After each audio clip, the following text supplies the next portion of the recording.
This is an updated video because in the original video I created, I said that you needed 7 paragraphs, but when I re-looked at the prompt, you were given you actually only need 4 paragraphs because for the independent, dependent, and operational definitions, you're actually applying those to each of the different types of studies that the professor could conduct. So basically, you're coming up with a hypothesis that the professor would create for his experiment in order to study the different states of consciousness and how they're associated with specific parts of our brain and how he could study that.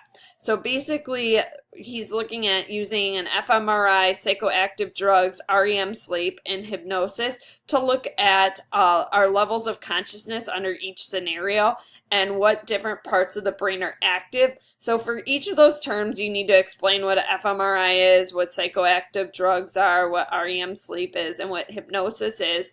And then you need to explain in that study what your independent, dependent, and operational definitions would be and how they would apply to his hypothesis or how they would help him study his scenario that he's created. So basically you need 4 paragraphs. And instead you need to interject what the independent, dependent, and operational definitions are within those paragraphs. So I had mistakenly said 7 paragraphs because I was just looking at the number of terms, but actually those terms are within each of the different scenarios he's testing his hypothesis on.